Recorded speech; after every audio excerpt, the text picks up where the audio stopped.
Certo, vamos direto ao ponto. Hoje, a gente vai mergulhar fundo numa análise detalhada sobre o evento que literalmente reescreveu a história, a Segunda Guerra Mundial. O nosso objetivo aqui é desvendar a linha do tempo, quem estava de que lado e as consequências absurdas do conflito mais massivo que a humanidade já presenciou. É fascinante e, ao mesmo tempo, bem assustador observar como o mundo virou de cabeça para baixo entre 1939 e 1945. Então, vamos entender como tudo isso aconteceu. Para o nosso papo fluir bem, a gente vai dividir essa análise em 5 partes bem claras. Primeiro, o maior conflito global. Depois, as forças em combate. Em seguida, o avanço e a virada. Aí, o fim da guerra. E, por último, o mundo pós-guerra. Seção 1. Maior conflito global. Vamos pensar no seguinte: para realmente entender a Segunda Guerra, a gente precisa abandonar logo de cara aquela ideia de uma guerra contida em um só lugar. Estamos falando de mais de 30 nações diretamente envolvidas. Não foi só um apoio diplomático ali ou aqui. O teatro de operações se espalhava da Europa à Ásia, cruzando o norte da África e oceanos inteiros. E se a quantidade de países já impressiona, olha esse número: 100 milhões. 100 milhões de militares mobilizados. É um esforço humano simplesmente colossal.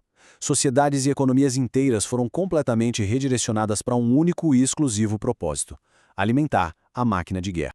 Seção 2. As forças em combate.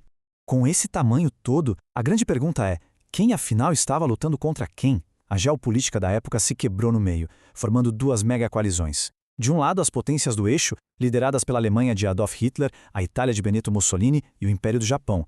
Do outro lado, a coalizão dos aliados. No comecinho, quem segurou a linha de frente foram o Reino Unido e a França. Mas mais tarde, 2 entradas mudaram completamente o peso da balança: a União Soviética e os Estados Unidos. O estopim acendeu de vez com uma força avassaladora através de uma tática chamada Blitzkrieg, que significa guerra relâmpago. Em 1º de setembro de 1939, a Alemanha usou essa manobra incrivelmente agressiva e rápida contra a Polônia. Eles combinaram infantaria motorizada, blindados e um apoio aéreo massivo. A velocidade do ataque deixou as defesas atônitas e forçou o Reino Unido e a França a declararem guerra na mesma hora. Seção 3. O avanço e a virada. Nos primeiros anos, o avanço do eixo foi implacável e francamente parecia não ter como ser parado. Depois da invasão da Polônia, as forças alemãs simplesmente deram a volta nas fortificações francesas da linha Maginot na primavera de 1940. Isso causou a queda rápida da França e aquela fuga dramática dos aliados em Dunkerque. Aí, em junho de 1941, um movimento ousadíssimo. Hitler quebra o pacto de não agressão e invade a União Soviética na Operação Barbarossa. E para tornar o conflito 100% global, em dezembro, o Japão faz aquele ataque surpresa à base de Pearl Harbor, puxando os Estados Unidos direto para o campo de batalha. Isso nos leva a 1941 e 1942, que foi o ponto mais alto, o ápice da expansão alemã.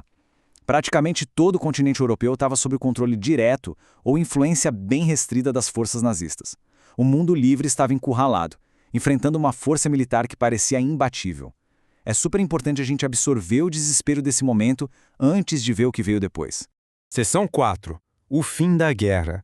Mas a inércia da guerra muda, e o grande ponto de virada rolou entre agosto de 1942 e fevereiro de 1943 na Batalha de Stalingrado. O exército soviético impôs uma derrota absolutamente catastrófica aos alemães, e o recuo começou ali. No ano seguinte, em junho de 1944, temos o monumental dia D, quando os aliados abrem a frente ocidental na Normandia. Vamos imaginar uma pinça espremendo a Alemanha pelo leste e pelo oeste. O resultado foi a queda de Berlim e a rendição em maio de 1945. No entanto, no Pacífico, o conflito se arrastou até o trágico lançamento das bombas atômicas sobre Hiroshima e Nagasaki, forçando a rendição final do Japão em setembro de 1945. Seção 5. O mundo pós-guerra. Quando as armas finalmente silenciaram, o cenário revelou um mundo profundamente quebrado. E aqui a gente precisa observar com muita gravidade os escombros que sobraram.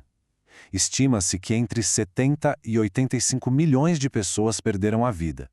E a parte mais sombria dessa estatística é que a imensa maioria não estava fardada. Eram civis pegos no fogo cruzado de bombardeios, cercos ou vítimas da fome e de políticas de extermínio. Dessa devastação, as consequências moldaram o futuro da humanidade.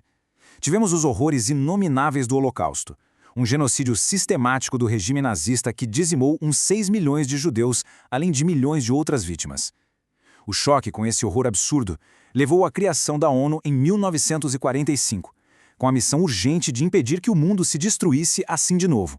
Simultaneamente, com a Europa em ruínas, o tabuleiro global foi rachado em dois por novas superpotências, os Estados Unidos de um lado e a União Soviética do outro. Essa bipolarização desenhou o mapa que conhecemos e acendeu o pavio da Guerra Fria. Tudo isso nos traz a um pensamento final incontornável. O mapa do mundo hoje foi literalmente forjado no fogo daqueles 6 anos. Observando as instituições criadas para manter a paz e as cicatrizes profundas que as nações ainda carregam, a questão que fica martelando na cabeça de todo mundo que estuda esse período é exatamente esta: a humanidade realmente aprendeu a lição, ou será que estamos sempre a uns poucos erros de cálculo de repetir o impensável? Um excelente ponto de reflexão para continuarmos as nossas investigações.